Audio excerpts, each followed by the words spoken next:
4 साल बाद देश के बैंकिंग सेक्टर में एक और बड़ा घोटाला सामने आया। एक दो नहीं बल्कि 2 दर्जन से ज्यादा बैंकों के साथ धोखाधड़ी की गई।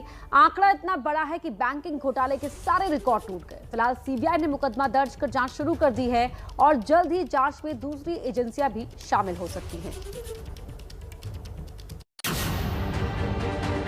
इन चेहरों को आप भूले नहीं होंगे। इस मामा भांजे की जोड़ी ने देश में करीब 13,000 करोड़ रुपए के बैंक घोटाले को अंजाम दिया था। 2018 में किया गया वो घोटाला देश का सबसे बड़ा बैंक घोटाला था, लेकिन अब सबसे बड़े बैंक घोटाले का ये रिकॉर्ड टूटने वाला है। 4 साल बाद ही एक नए बैंक घोटाले का खुलासा हुआ है, जिसमें अनुमान के मुताबिक 22,842 करोड़ की धोखाधड़ी की गई है। देश के बैंकिंग इतिहास के सबसे बड़े इस घोटाले में सीबीआई ने केस भी दर्ज कर लिया है। सीबीआई के मुताबिक ये धोखाधड़ी किसी एक बैंक के साथ नहीं बल्कि बैंकों के समूह के साथ हुआ है। कुल 28 बैंकों के साथ धोखाधड़ी हुई है, जिसमें SBI, bank of Baroda, bank of India, IDBI, Punjab national bank समेत प्राइवेट बैंक आईसीआईसीआई भी शामिल है और साथ ही एलआईसी को भी चूना लगाया गया है। इस घोटाले का सबसे पहला खुलासा अगस्त 2020 में हुआ, जब 25 तारीख को एसबीआई के एक डिप्टी जीएम ने सीबीआई को लिखित में शिकायत की थी। 28 बैंकों और एलआईसी को चूना लगाने वाली 2 कंपनियां हैं, लेकिन एक ही ग्रुप की, जिसका नाम है एबीजी शिपयार्ड और ABG international private limited. CBI के मुताबिक गुजरात के सूरत की ये कंपनी पानी के जहाजों के निर्माण और उनकी मरम्मत समेत उससे जुड़े दूसरे काम भी करती है। एफआईआर में एबीजी ग्रुप के मैनेजिंग डायरेक्टर आरके अग्रवाल का नाम भी शामिल है।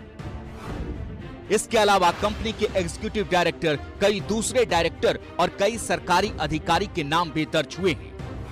आपराधिक षड्यंत्र धोखाधड़ी भ्रष्टाचार निरोधक अधिनियम के तहत केस दर्ज हुआ है। एफआईआर में सरकारी संपत्तियों को हड़पने जैसे गंभीर धाराओं के तहत भी मुकदमा दर्ज किया गया है। जिन धाराओं में केस दर्ज है उसमें आरोप साबित होने पर आजीवन कारावास तक की सजा हो सकती है।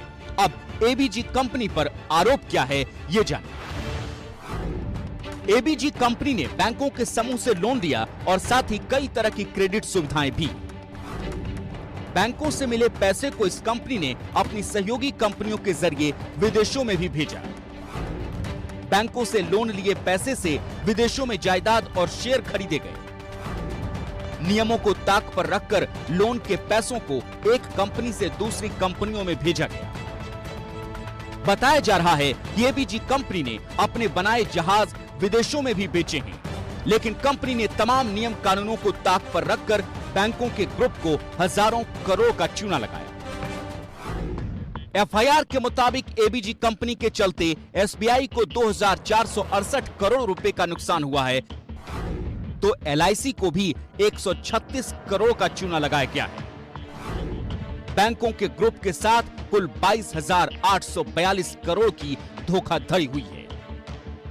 यह घोटाला 2012 से 2017 के दौरान का है, यानी मनमोहन सरकार से लेकर मोदी राज तक।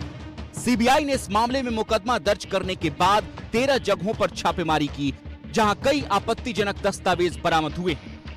सीबीआई सूत्रों का दावा है कि मामले की जांच की आंच बैंकों के बड़े बड़े अधिकारियों तक पहुंच सकती है, तो जैसे जैसे जांच आगे बढ़ेगी वैसे वैसे कई नेताओं के नाम भी सामने आने की आशंका है।